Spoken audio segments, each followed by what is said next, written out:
What's good? What's good? What's good? Man, what's good? It's Monday, beginning of the week, Overreaction Monday. As we all know, we back at it again. On one half of the pod, Antoine Bethea.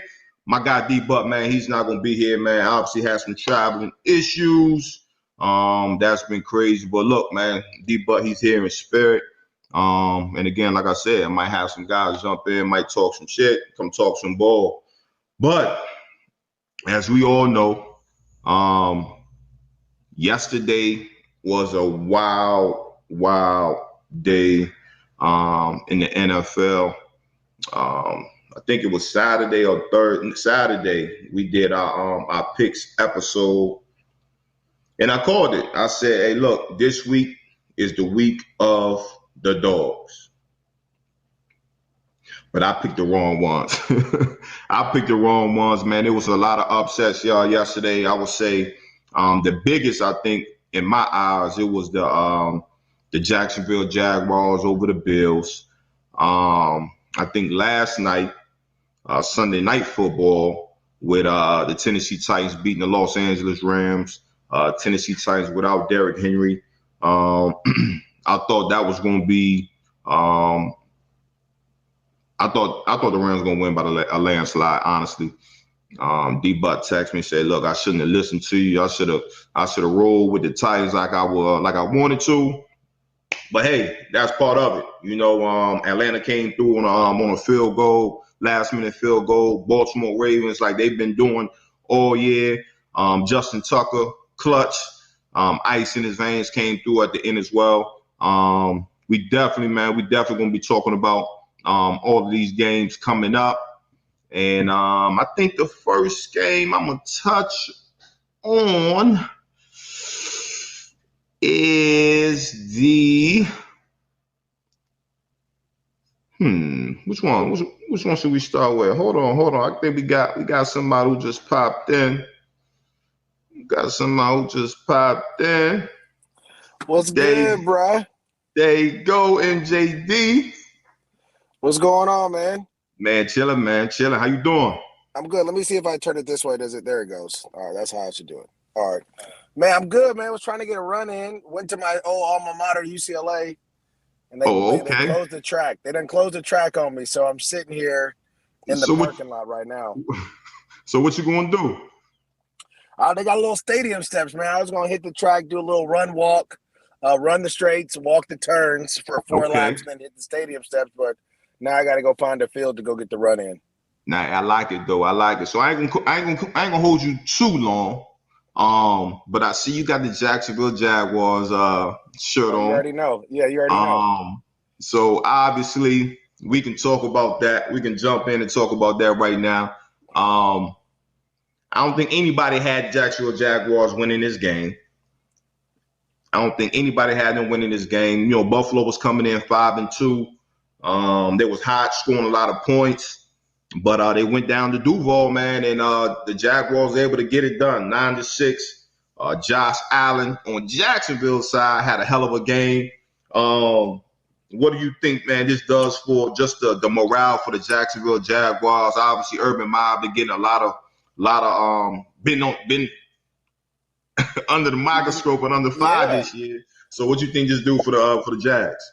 Well, I mean, I think one, it was more defensively about the Jags, right? Like, I called their game in London. Tua Tagovailoa got after him. He was throwing the ball. I mean, the Miami Dolphins had a great game plan, but you could tell the defense was starting to like turn around. And we all know it takes you about 6 or 7 weeks to kind of understand your defense, understand where the holes are in your defense, how you want to play leverage wise.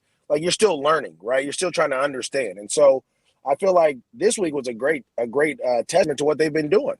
Yeah. Now, offensively, they couldn't, the Bills, we know the Bills defense, they're the Bills defense. They're going to do their thing.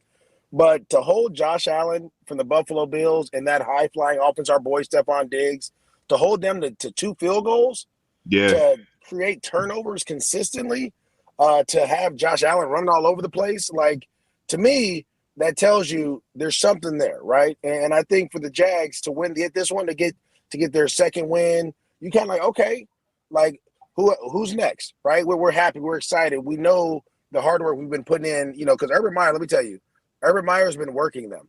But I Yeah. was at training camp. That wasn't no pro training camp. You know what I'm talking Yeah. about. That was college, high school training camp. I'm talking about Yeah. hitting every day in the middle of the day. You know, Jacksonville's 100 degrees every day in the August. They were getting after it. And so it's that hard work is starting to kind of it's starting to pay off for them. And so for now, this is just another stepping stone for them to keep growing. On the Buffalo side, you got to be concerned. You can't run the ball. Yeah. Like that's an issue. You can't run the ball. They'll probably look to draft a guy in the draft coming up. But right now, if you're trying to win now, you're trying to be a playoff team. I just saw the Tennessee Titans dominate the Los Angeles Rams, running the ball with 3 different dudes, right? So you if you're in the AFC, you got to be able to run the ball. You can't just go out here trying to throw the ball in the AFC. Obviously, we see the Chiefs struggling with that as well. So it looks like, they got to figure out a way to run the ball and take a lot of that pressure off of Josh Allen. Now, no question. I was going to touch on that as well because I think yesterday, and this wasn't the first time this year where Josh Allen was the leading rusher for the Buffalo Bills.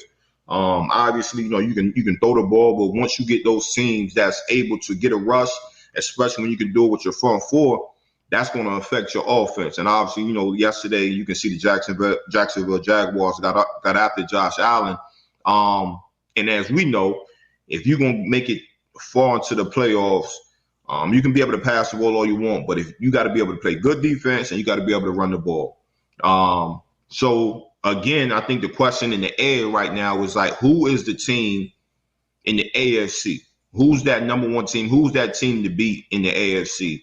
And early in the year, I was like, it's Buffalo. And I still thought that probably like 2 to 3 weeks ago. But like you said, the way they played yesterday and then the way Tennessee played last night against the Los Angeles Rams, where I thought the Rams were going to beat them convincingly. Hang in My there. bad. Who you got in the top of the AFC right now? To me, it has to be Tennessee, right? Like, I'm sorry, I'm trying to grab this little earpiece, but Tennessee, bro, their defensive line is like unreal, bro. Yeah. Like, it's not. Jeffrey Simmons is a grown man. Okay, I don't know how to explain it, but there was a play last night where he just ran Edwards from the Rams, their left guard, right back into Stafford. Right, that is intimidating. Bull straight, like, come on, like you know defense. Well, if a defensive lineman feels like they can just punk you, they just gonna bull rush you, right? And so they get Danico Autry, who's playing well, who was in the Indy for a little bit. I played with him in Oakland for the Raiders, went to Vegas. Like, they got a physical front. Bud Dupree from the Pittsburgh Steelers, Harold Landry. I mean, they are a physical front. And this is the crazy part. They were playing with some backups at corner. Like, dudes that were like their third and fourth, fifth corner out there playing, and they over here locking up, being physical. The one thing I thought the Titans did, and I think the Titans embodied, this is kind of why I feel like they're right now the cream of the crop. And don't get me wrong, I'll talk about a couple other teams. Yeah. Every time the Rams touch the ball, them dudes were getting off the ground. Yeah. Like, you know how sometimes defenders are going to push you out of bounds and let you stay up? No, they were tackling. Like, they were making sure that that Cooper Kupp, Robert Woods, Darrell Henderson, anybody that touched the ball was getting up off the ground. Yeah. They were just a physical bunch. Now, I'm going to say this team that I think people are going to be we'll see them tonight, the Pittsburgh Steelers. They playing, for some reason, all of a sudden, they're starting to find their way. They're playing great defense. They're running the ball. Big Ben isn't turning the ball over. They have a couple receivers out there that can do something. They have a tight end. And that's all you got to do, right?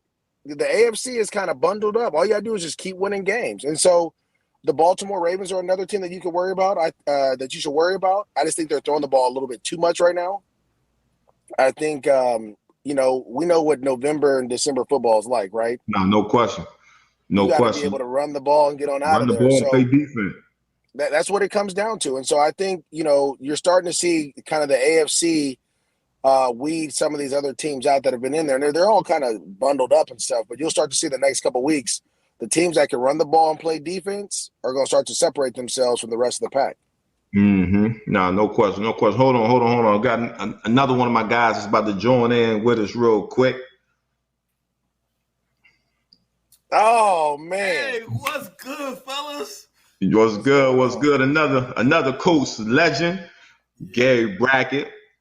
What's good, my guy? Hey, I'm great, man. You know, man, turn your volume up, man. You can't hear me? I can hear you, but man, you turn your volume up. I got you. You got it.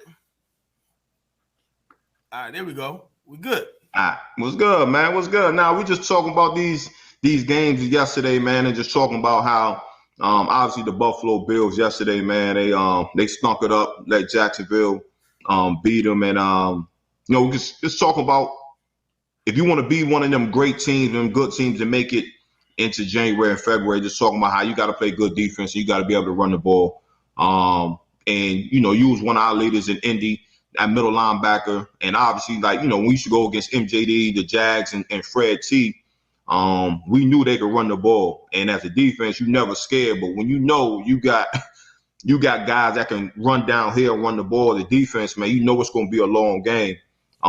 Just speak on like your perspective as playing that middle linebacker, making the calls, getting the defense right, man. Just how, like on the defensive side, how important it is for the opposing team to be able to run that ball and make that offense two-dimensional.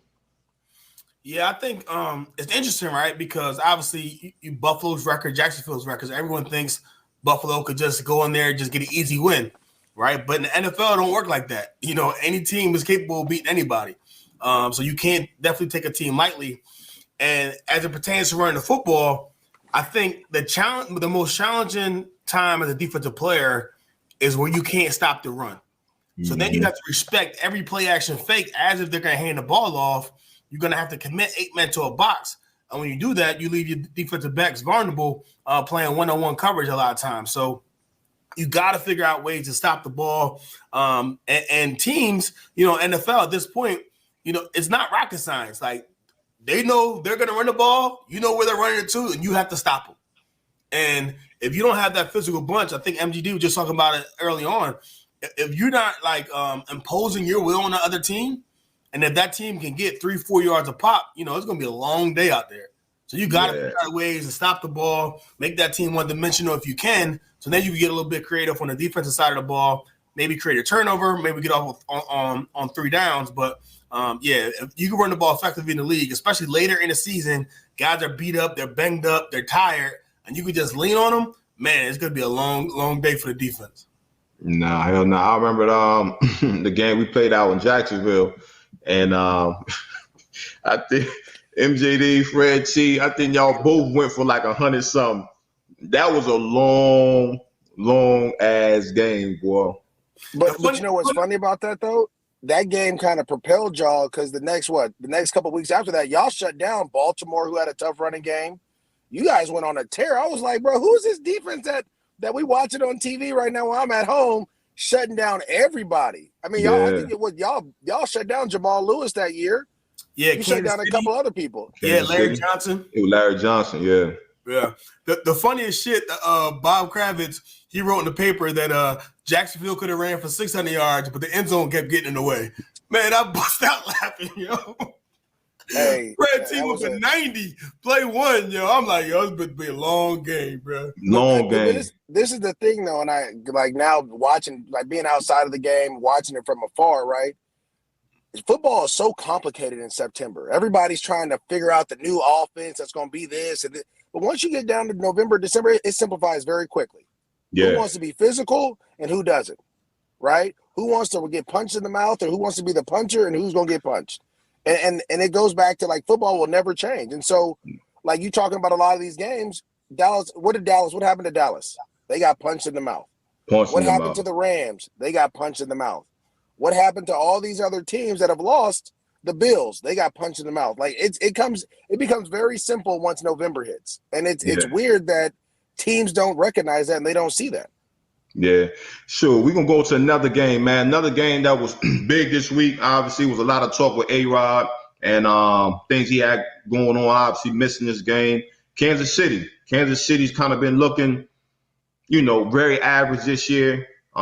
Green Bay came in the game 7-1. Kansas City, man, came out with a W. Whether it's ugly, whether it's pretty, they was able to get the W. This game, man, I had Green Bay winning. Even with A-Rod out, I just thought Green Bay was a better team.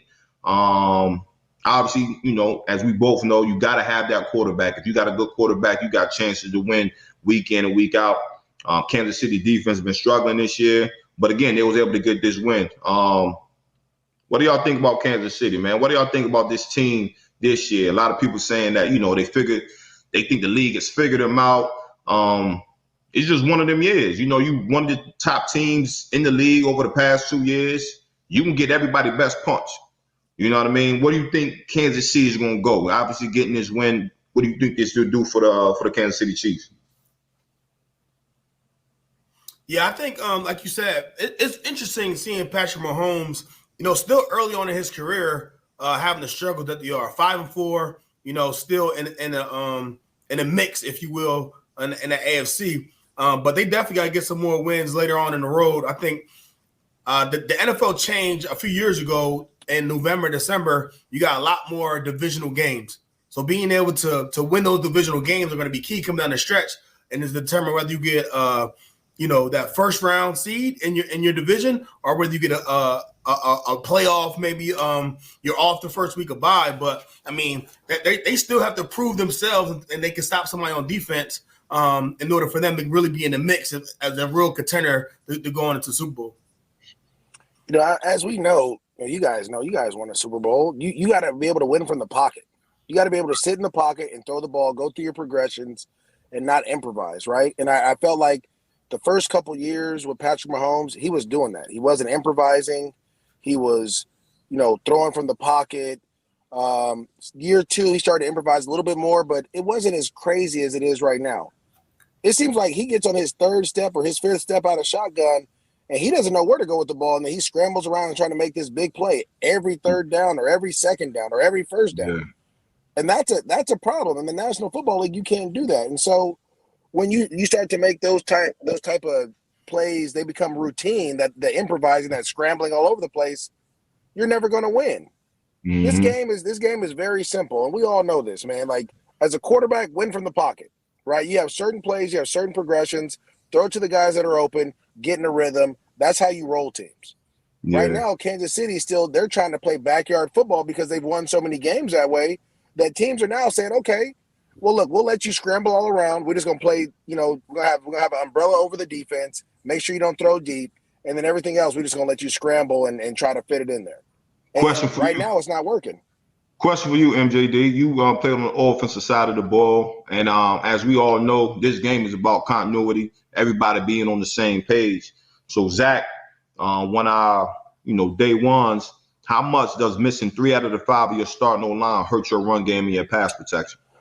Well, the offensive line, this is the thing. They revamped that offensive line, right? They revamped it to be able to run the ball. In the first couple of weeks, they were rushing for over 100 yards a game. It wasn't as if they weren't running the ball. The problem was Mahomes was doing no-look passes. He was scrambling outright, throwing back across his body.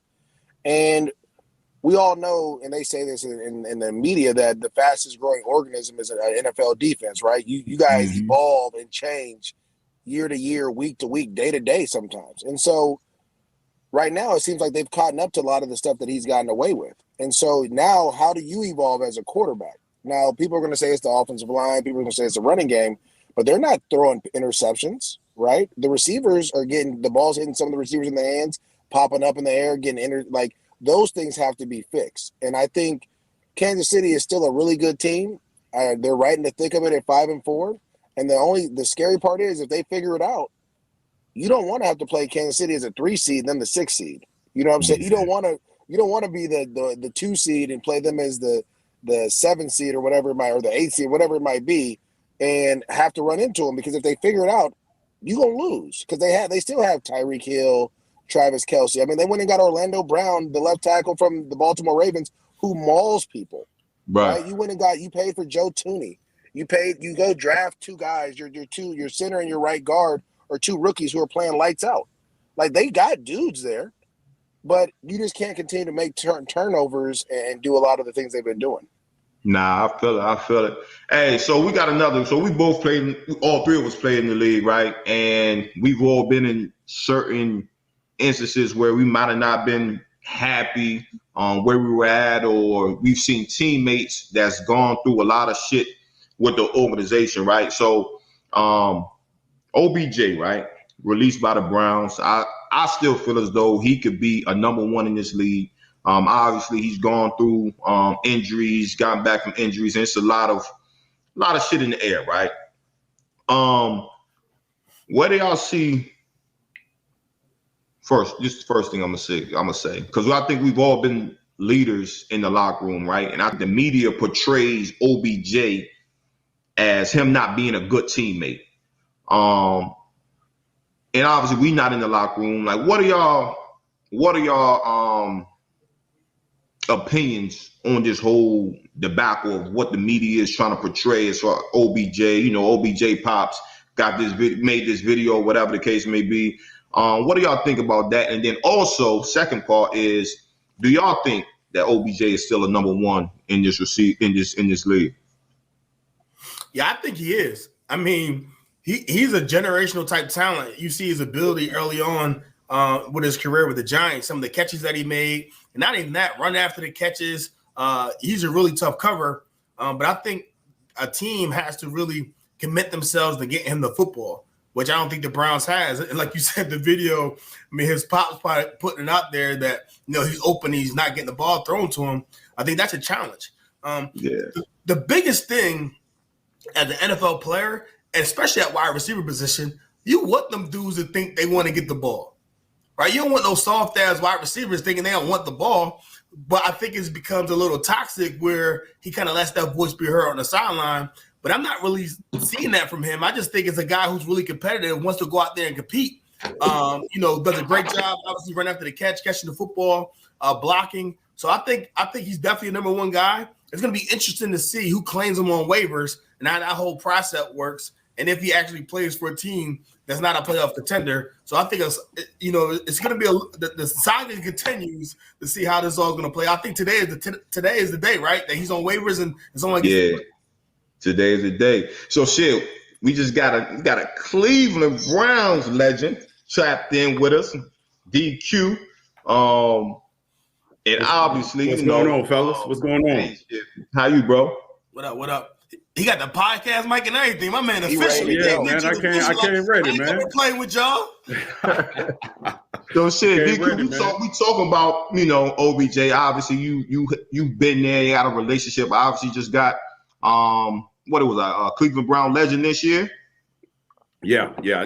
So like just with the whole situation, man, how do you see that going? And obviously, in my opinion, I think it was best for both parties, man, to go ahead and split ways. Let OBJ go ahead and do his thing, and, you know, Cleveland Browns organization go ahead and, you know, continue the season. And obviously, we seen yesterday, they came out and handled business, man. What do you think of that? Yeah, I think first and foremost, the way they came out and played, I mean, that was a statement game, right? I think, they needed to show they can come out and play and keep the train rolling without OBJ. However, I do think, and I'm joining this late, but, you know, Odell Beckham can still play the game. He can still play at a high clip.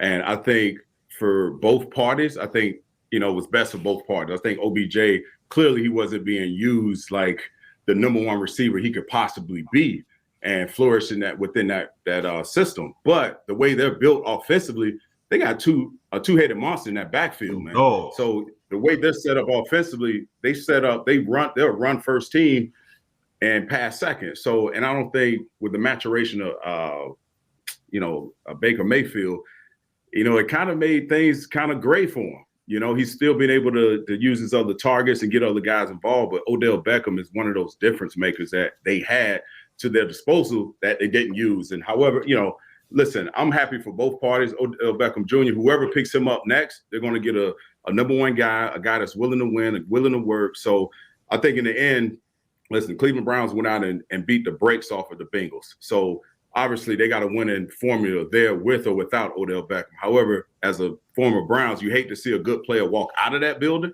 and knowing that Baker Mayfield, he needs all the targets he could possibly have. But again, I think it's both parties came to an agreement that it was best to move on from Odell Beckham. Baker Mayfield, we'll see the rest of the season how he matures and how better he plays, because I'm one of those skeptics. Even though I played there, I don't think, he needs a supporting cast around him. And whether it comes back early or later to bite him in the ass, we're going to be talking about this move when we get closer to the playoffs and when they make a push for the playoffs. Hey, is Baker Mayfield the guy? Is he the guy for the Cleveland Browns? That's the question, right? So they 5-4 right now. He's battling an injury. I'm putting you on the spot. Yeah. Is Baker Mayfield the guy to take the Cleveland Browns to the next level? I think I got a 2-part answer to that. I think he is right now for that team, because obviously, those guys galvanize around him. He's a likable guy. He's ingrained himself into that community. They play for Baker Mayfield. Now, for us, would I want a taller guy, a guy that can throw the ball 30, 40 times a game and put the game on his back? I would prefer that style quarterback, but he works for what that offense asked of him. You're able to hand the ball off and run for, you're top of the league in rushing, and he's able to go out, if he can go out and make a few throws a game to put him in position to move the ball down the field. If it works for him, don't change it. Now, I would love to see the guy, just be a Aaron Rodgers, Patrick Mahomes type guy, but that's not who he is. If they can get behind him, we've seen teams in the past, the Baltimore Ravens with Trent Dilfer many years ago, win with a supporting cast all around him, and he was able to go out and not screw it up. I think if you can play within himself, he's the guy for that team right now. Clearly, I'm a little biased. You can't take him away from that winning formula and say, okay, we're just going to be good. We'll find another quarterback, because that's been the Achilles heel for the Cleveland Browns for 2 decades. So right now, I think he is the guy for the job. Granted, we'll see when that contract talk starts to unfold what he's going to get. I don't think he's a $40 million a year quarterback. But as we all know, it's about timing. It is about timing. It's about timing. So if you hit that market at the right time, whether we be like, oh hell nah, he shouldn't get that. Right. I think he's the man for the job right now. Now, if he goes out and stinks the joint up, and he makes the front office, Andrew Barrett says, you know what, he's holding us back, then you got to make the decision according to your, what's best for your football team. But for now, I think he is the guy for the Cleveland Browns. Whether he fits our bill of what a quarterback should be. But in the end, if I'm Andrew Barrett, if I were to wear my GM hat for a second, when you pay a guy north of $30 million a game, I need a guy to go out and not play well, but go out and win football games for me. And so they got a tough decision to make. They got a really tough decision to make, whether or not they believe you can put the ball in his hands and you can go out and win week in and week out with the 30 million plus guy that you're playing per year. So look, I got a question for all 3 of you guys, right? So I said this probably like a week or 2 ago, when the Bengals, this was last week, when the Bengals lost to the Jets, right? I think most of us, I don't know about MJD, but we've all been on winning teams and shit, right? How you gonna put them out like that? Hey man, that's my guy. I've beaten everybody in here, so I don't want to. I know. I can't talk. I didn't win to the later part of my career, so I'm staying quiet. But all jokes aside, I kind of said this about the Cincinnati Bengals, right? They started off hot, got a young team, dealing with success early, right? And we know it's tough to win in this league, regardless of the records. Every Sunday, Thursday, whenever you play Monday, you got to strap that shit on. You got to bring your A game. And I said with the Cincinnati Bengals, they're playing good, they're playing well, but when the media get to talking about them like, hey, they're good, they might make a playoff run, and they start reading these clippings, they start seeing people talk about on ESPN, how can they handle this success? And I'm not talking about individually, I'm just talking about collectively as a team. With them getting punished 41-16 at home, coming off that L, like, how do y'all see this team moving? You know what I mean? Because it could get ugly real quick. And obviously, and I always just said, teams got to know how to win. Right. When it's What you think, MJ? I'll help you with this real quick.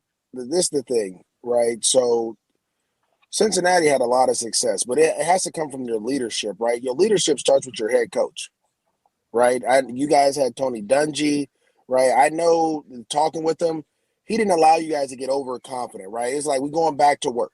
We're not going to read the press clips. We're going to go back to doing what we do. It comes back to having the same practice schedule, right? Just because we win, we're not going to change how we practice. If we do 9-on-7, we're going to do 9-on-7, right? Yeah. If we on pads on Wednesday, we're going to be pads on Wednesday.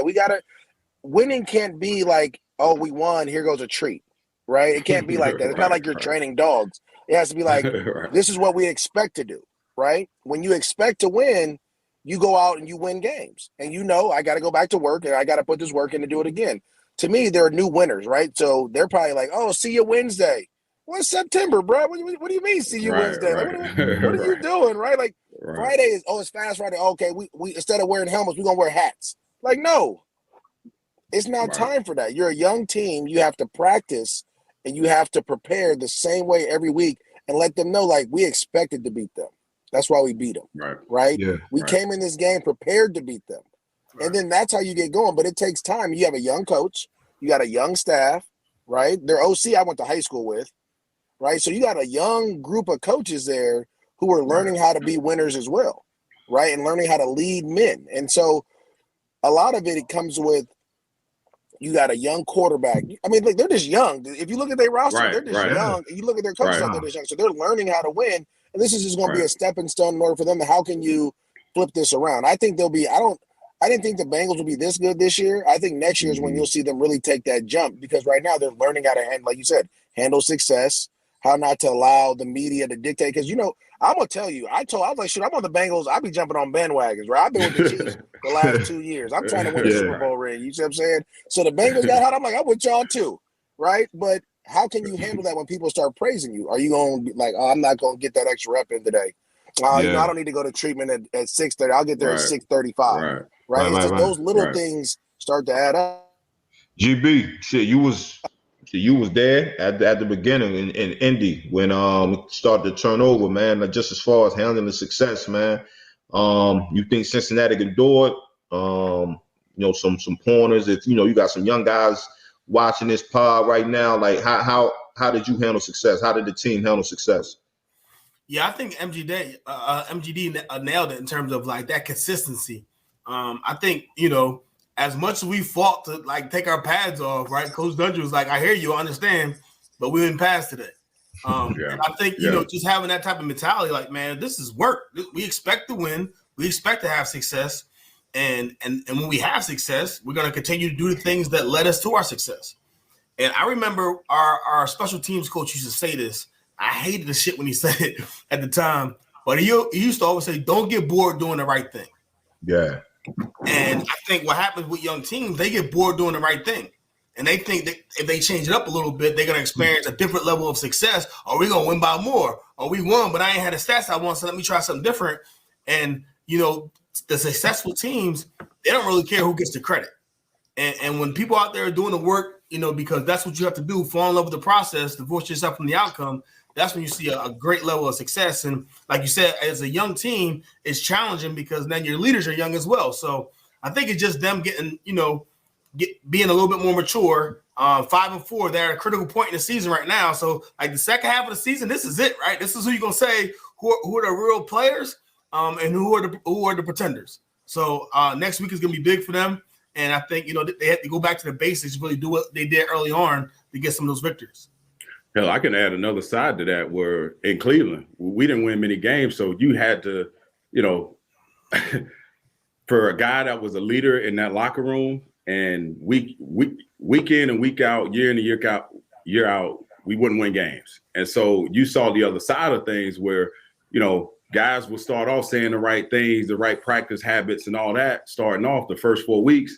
But then you realize you're 1-3 and now things start to change.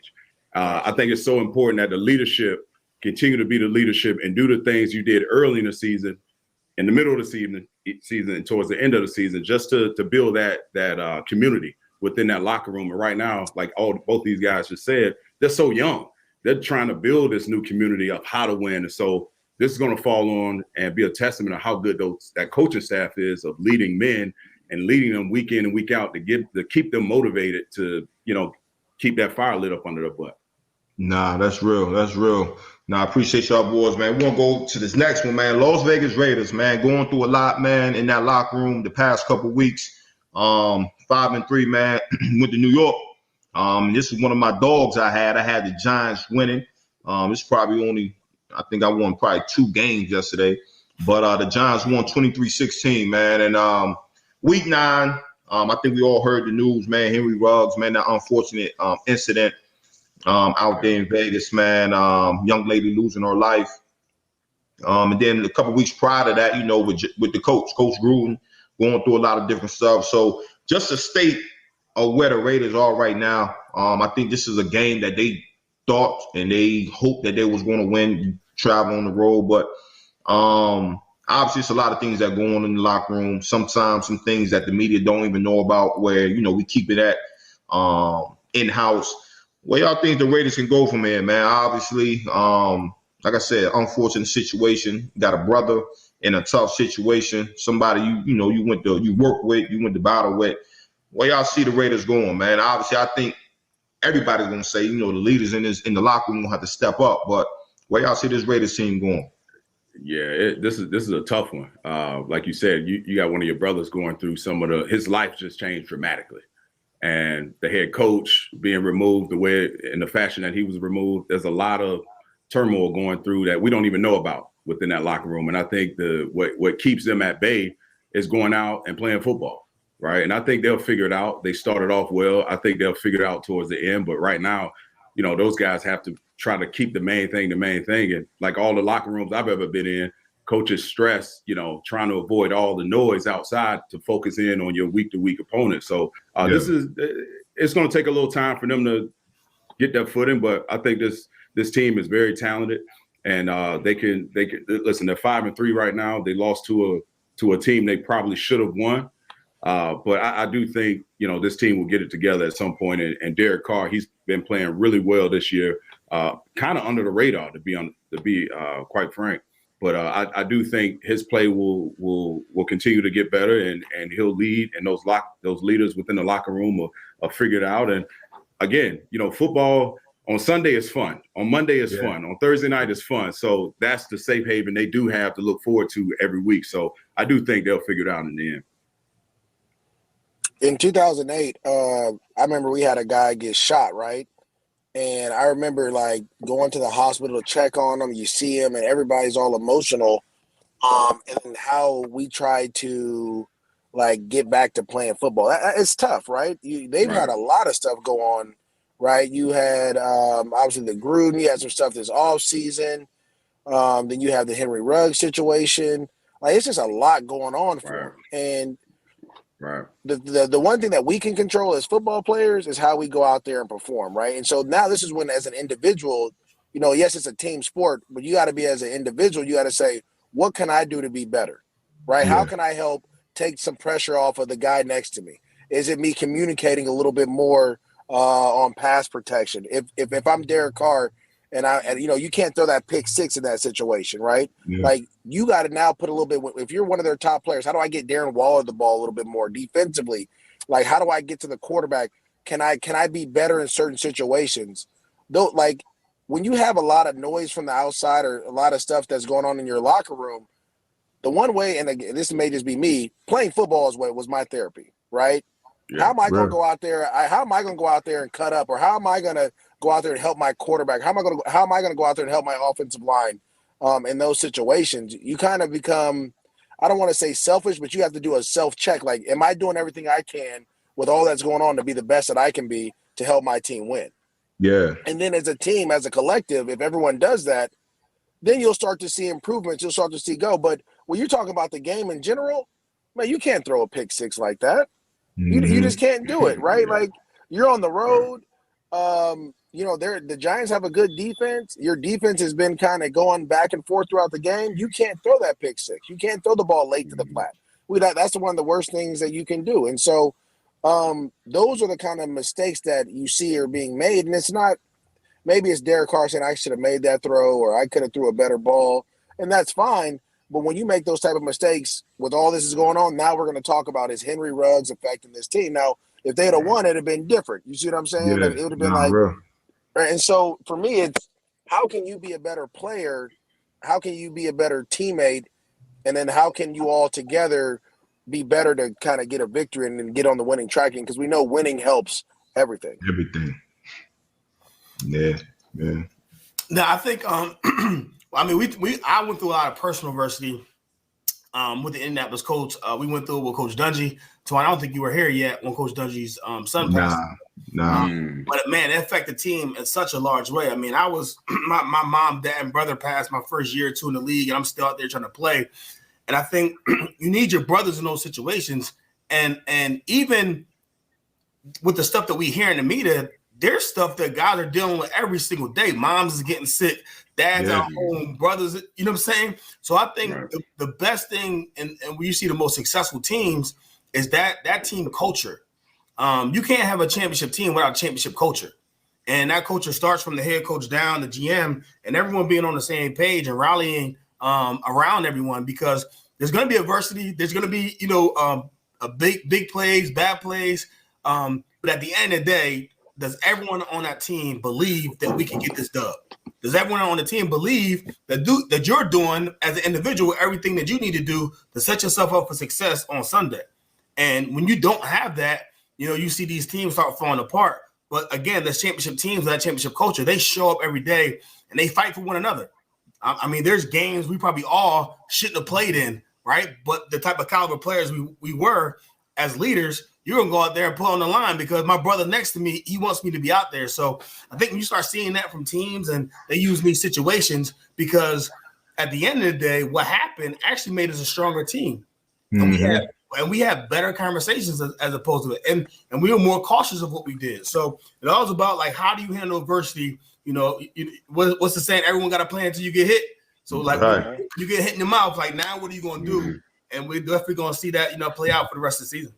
Nah, that's real, man. That's some real ass talk, man. And talking about the Raiders, talking about the Giants, man. I think 3-game win streak right now. We always talk about the NFC East, man, and how that division is always going to come down to the last couple of weeks.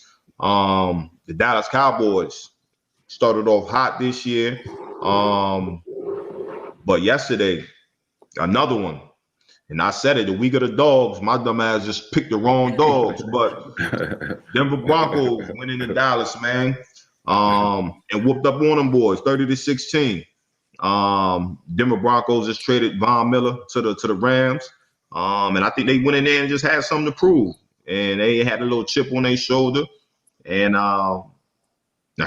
just whooped up on Dallas, man. Where you think Dallas go from here? Obviously Dak coming back from the, the calf injury, whatever the case may be. But where y'all think Dallas go from here?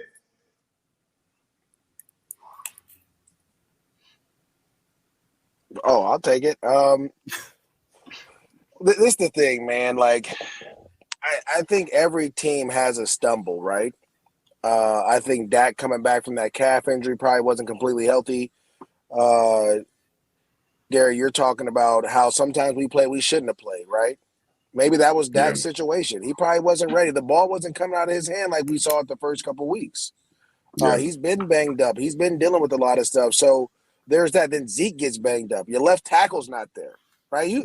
They're mixing and matching. Lyle Collins is playing right tackle. You move your right tackle to left. Like, it was just a whole bunch of stuff going on, and they just were out of sync. Now, we all know this, and I guess the simplest way to look and say who's going to win is who's the most talented team. There ain't many teams as talented as the Dallas Cowboys, but they got dudes all over the place. But every now and then you stumble. So I'm not worried about Dallas. To be honest, I still think they're the cream of the crop in the NFC East. Yeah. I just think, like, this was just one of them games where, man, you come out here, you felt like you were good, everybody was good, then you go out there and you warming up, and that calf just ain't right. But I ain't gonna say nothing. You know what I'm saying? Or I'm just not feeling the best right now, but I'm gonna go out here and tough it out. And then you ran into a buzzsaw. You ran into a team that was like, we just traded our best player because we trying.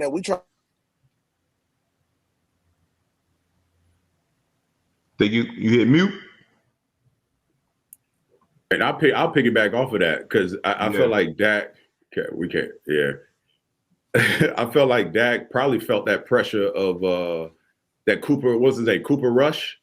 He played well. He played well, and again, I'm gonna piggyback off of what MJD just said. I thought Dak, he was playing so well before he was out. He had missed a great portion of training camp, and then he came back, was playing well, and missed some games through a calf, had some time to rest it for his bye week. And then your backup quarterback comes in and wins a game for you. So I know Dak shouldn't probably feel the urgency to get back on the field, but we all are competitors. We don't want, we want to see our brothers succeed, but not at the expense of my job sometimes. You know what I mean? And that's being real. And so he probably felt that pressure to come back to remind everyone, hey, listen, I'm the face of the franchise. I'm the guy they need to get us in and out of from bad plays to good plays, to throw the ball down the field. I want to be in this MVP conversation. And he wants to prove everyone that he can play the game at a high clip. Again, I'm not worried about the Dallas Cowboys. I think, again, to MJD's point, they're a little bit out of sync. Dak's come back, probably rushed it a little bit, but from here moving forward, I think they realize this is the game they should have won, and they'll get back on track and salvage the season. Not salvage because they have a winning record, but they'll get back on track. I'm confident they will. Yeah. So one thing I just want to take to a different angle. MJD talked about the most talented teams win in the NFL, and I don't necessarily think that's the case. I mean, shit, you see every offseason somebody try to buy a Super Bowl with bringing in acquisitions. I mean, them teams be talented as hell, right? But I think that culture really plays a huge part, and talent doesn't, necessarily always show up on Sundays, right? So I really think it's about, the coaches and how everyone gels and that championship culture that really affects, organization. The great thing about the Dallas Cowboys, the greatest thing is that they play in the NFC East. And right, and they playing with some dudes that can't get out of their own way. So in the NFC East, they're gonna be straight, right? They're gonna win that division, and obviously that gives them the playoff seed. The bigger question is, can they get back on track and be one of that top seed teams and get a playoff bye? And I just don't know if I'm looking at Arizona, Green Bay, and Tampa Bay. I just don't know if historically, what the Cowboys have shown me, then I'm going to trust them to be one of those top two teams, come late December, hitting into the playoffs. Nah, I'm with you, man. And it's crazy. We just talk about, talent and, GB just mentioned as far as like buying a Super Bowl. I think last night's game for sure, I had the Rams, walking the dogs in Tennessee Titans. Obviously with Derrick Henry out with foot surgery. But shit, Tennessee Titans, they showed up. I think me and MJD, we was just talking about it earlier, just as far as like that front four coming in and dominating the game. Obviously the Rams just signing and Von Miller, he didn't play last night, but again, both teams 7-2, and shit, any given Sunday. And obviously, I think both of these teams will still be in that. What they definitely be in that playoff hunt, in my opinion. But the Titans had something to prove. They had something to prove. They heard everyone talking about it after Derrick Henry was out for the season, that they didn't have a shot in hell to salvage the season, to make any noise for the duration of the season. So they had something to prove, and it shows they're well coached. They're well coached. To what GB's talking about, culture and talent, you got to have a good balance of both, right? Like no team is going to win without talent, and with the talent, no team is going to win without a great culture within the locker room. I think we're going to see just how good this coaching staff can be without Derrick Henry. Do they have to lean on your quarterback more? Do you have to play better defense, create other turn? Everyone has to raise their level of play, and this was a shocker. I did not think. I had the Chargers winning this game easily, but again, the Titans has shown they can. The way they're set up to play football is a winning style of playing, and they play great defense. They run the football, and clearly it showed against a talented football team that they can go out and win games that no one expected them to win without Derrick Henry. Bro, I got someone called me real quick. I got to say this, Gary. Don't tell me all that when y'all had all them first rounders in Indy on D-line, wide receiver, tight end. Bro, it was a Hall of Fame cast, bro. It was a Hall of Fame cast. Don't give me that culture talk when y'all They- was but running they had out a all these balance, first though. rounders, culture We does matter, built first rounders. huh? So first round, I mean, Hall of Fame players, the reason they happen like that because of the way that we practice and we prepare. No and question. we didn't go out there every day and Hey, ball But the you can't prepare No. with a bunch of 6 rounders though, and expect them to turn into Hall of Famers. Like, let's be honest. Like, I'm just saying at its purest form. Like, so I coach youth football, right? Mhm. You know, Absolutely. when you going Yeah. into them games, like, ooh, they got 3 dogs. Yeah. I don't know. You know what I'm saying? But, Like, I've also coached teams where they had dogs, and I was creative enough to still pull out a win because either their coach was bad. If I beat this one dude, he gonna lose their cool. You know what I'm saying? I'm gonna run away from. You know what I'm saying? right. All they I'm do. with you. But So- in the NFL, we can't run away from Dwight Freeney because you got Robert Mathis on the other side. Right. In the NFL, I can't double Reggie Wayne because Marvin Harrison Right. over there. Like, y'all had, I'm just telling you from a different perspective of, we could have did whatever we wanted to do. Y'all had an answer for it because you had talent all over the field that No doubt. practice hard, Oh, you and your need culture set it up. But y'all not going out there winning with a bunch of undrafted players and 6 rounders because that year Peyton Yeah, was hurt. you gotta have Y'all both. had Curtis Painter at quarterback, and y'all was looking like us out there. And I was like, I looked at Twan, I was like, Twan, how I feel? Huh? It was rough, dog. It was rough. Listen, we had a damn good culture in Cleveland. We just didn't have all the talent, bro. You know, that was some of the closest net. Now, that was your groups fault. I've Y'all ever drafted played number with. 1 like for But 10 nah. years in a row. Like y'all drafted top 5. Bro, we had top talent not at the quarterback position, but everywhere else. Everyone that left Cleveland went on to do bigger and better things, it seemed like. Hey, but this is what I'm saying. Though. One year, one of our defensive coordinators, Coach Coyer, he was like, we playing Houston Texans, and on paper, like they got a more talented defense than us, but we're a better team than them. And on paper, he was right. They had Brian Cushion, Marion Williams, the middle linebacker, Ryan's right. He's with the Niners now. Yeah, so it has safety. So if you look at their top round, the picks, right? Because when teams are bad for a long period of time, like you was DQ in Cleveland, right? The Browns, y'all drafting like top 5, like you know what I'm saying, year in, year out. Damn, so talent wise, but like, we would draft not talent. I mean, Reggie was a 20th pick, right? Robert Mathis. Bro, y'all had two, bro. When I walked into that locker room, bro, it was like a night and day. I had never been in a culture like that. But you had Reggie Wayne, you had Robert Mathis, you had Adam Vinatieri. You had a lot of credible superstars in that locker room to say, you know what, they're gonna run this culture of this locker room, bro. So now I do think you definitely got to have talent to win in this game. But what I'm saying, if you look at talent at the sense of what the TV, the media says, they look at talent by what you entered the game in, right? Or were you a first rounder, and then how high you were. Robert Mathis was a 6th round pick. Adam Vinatieri was undrafted. Who? Adam he said, yeah. Late first round pick. You know what I'm saying? Marv, I think he was late first round as well. So what I'm saying is that these guys weren't like top 10, top 5 picks.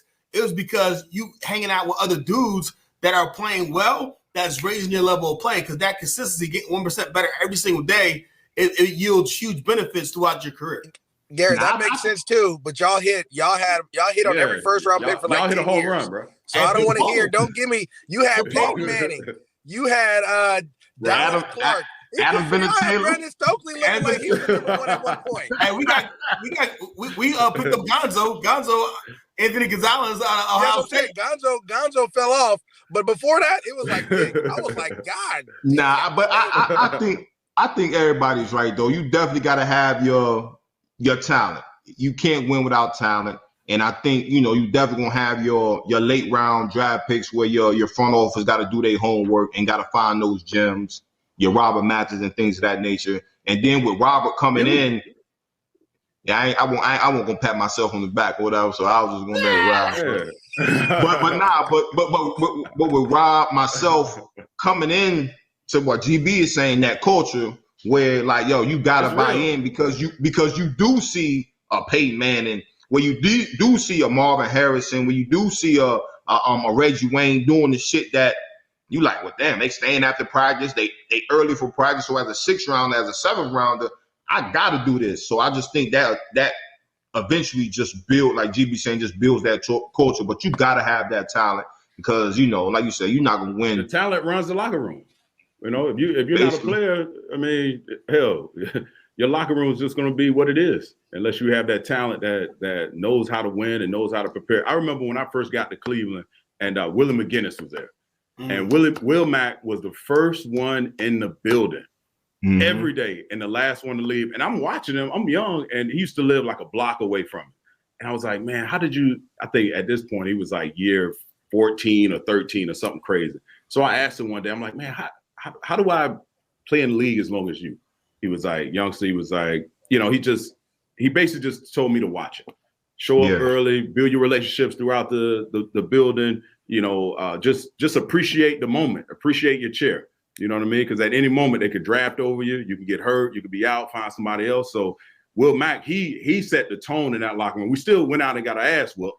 But as far as a coaching standpoint, he was building it. It was only like a handful of guys that would actually like pay attention to what he was doing and how he was going about doing his business. But, it's the Browns. I'm going to say this because I think, Gary, you're exactly right. I think talent wins now. Culture builds long-term success, right?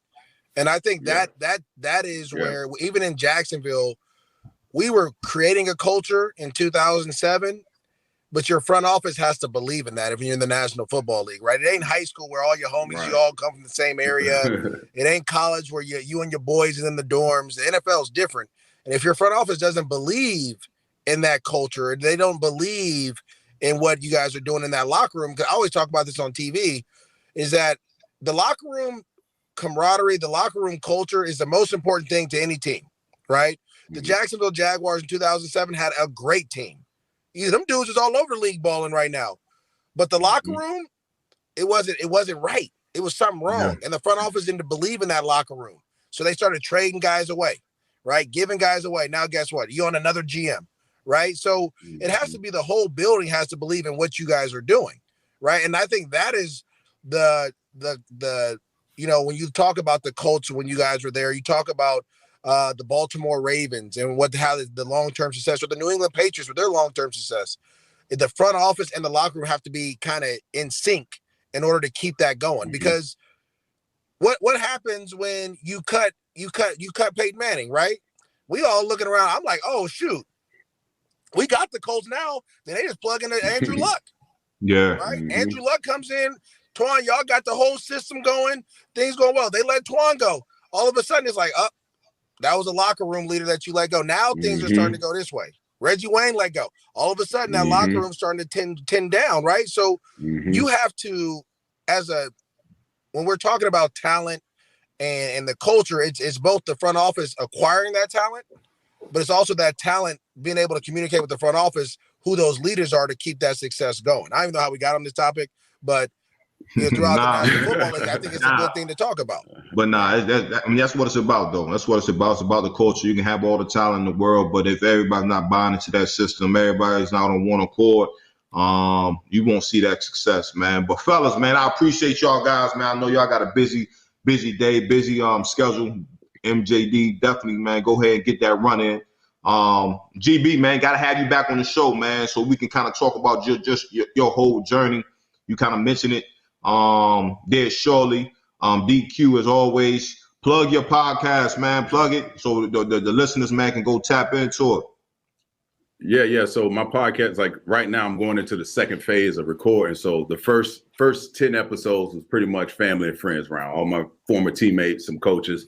But this time I'm starting to lean into the mental health side of professional sports, which I think a lot of people like us, we can appreciate, but a lot of people, that conversation needs to be had. So I'm actually having a clinician come on to talk about some things that I'm doing for my mental health. And Athletes Unplugged, follow us on Instagram. You can catch us on all your media platforms. And that's where I'm going. I'm starting to dive into some of the real conversations we need to have. And mental health is the first part of that. And I think it's really important because at one point in my life, early in my career, I thought injuries back to back, spending money that I didn't have. So I'm here now. But I got a lot of help from a lot of people, mental health coaches, therapists, you name it. And when I realized that I needed to not only work out my body, but work my brain, that's when my career and my life just went to another level. So, yeah, check us out on Athletes Unplugged. Nah, that's real, man. Appreciate that. And GB, man, plug your podcast as well and your book. Yeah. Success leaves clues, man. I like a lot of guys on this call, man. We're fortunate. I mean, we live blessed lives. We did amazing things, and we talk to people and individuals that pour into us with ideals, with successes that they had. And I always thought it'd be great if I could get them to share on air, so I could share some of that success with everyone else, man. I mean, my goal in my company, Champ Builders, is to create more champions, more leaders, and less followers. So that's one of them. And then the book coming out next week, Championship Grit. It talks about overcoming adversity, overcoming obstacles. DQ hit it on, like mental health is a real thing. So what type of mindset do you have when you're facing some of these obstacles, and how do you overcome them? I share a lot of my journey in my book, the new book, Championship Grit. You can pick it up on Amazon as early as next week. So y'all go check that out at MJD, man. Let the folks know what you're doing, man, where they can find you. Well, I work for the Rams, so last night wasn't the best for us. But I call their games on radio. Then I'm on NFL Network, and I do a couple other stuff. But it's good to hear you guys talk about mental health, man. I talked to Twana. We've had our conversations about it. It's crazy once you get, football takes up so much of your life, right? Then once football's over, it's like, dude, I got 24 hours in a day. What do I do? And that's something I've been kind of battling with. But it's always good to talk to people. It's always good to, it's okay. I think that's the biggest thing for me. It's like, it's okay to struggle, right? Like, but we're going to get through it. So for me, I'm going to definitely tune into your podcast, DQ. I'm going to get your book, Gary, even though y'all was cheating back in the day. I'm going to still support you. And also, Twan, I appreciate you having me, the only offensive player on this podcast. And D-Bud have done a great job, but y'all need you need a different perspective. It can't always be DB. I don't always hear about DB. We need some linebackers, man. No, we need some linebackers, man. Hey, we gonna tap into that. We're gonna tap into that for sure. But again, fellas, man, I appreciate you guys, man. Love each every one of you guys, man. Y'all been inspiration to me, even though we probably don't say it as much, but if we're looking from afar, man. All three of y'all guys, man, do good shit in the community, man, and just real men and real friends, man. So appreciate y'all guys for joining me, man, and y'all have a good rest of the day. All right, I'm still mad I left the party early, man. I miss Rick Ross. I missed him. All right, bro. All right, fam. Man, again, man, appreciate y'all fellas, man, joining me. DQ, GB, and MJD, man. That was another episode of the Man to Man Pod. Miss my co-host D-Butt, but we definitely gonna tap back in on Thursday, man. So again, appreciate everybody that joined us. Tell a friend to tell a friend. Hit that like button, subscribe, and we out.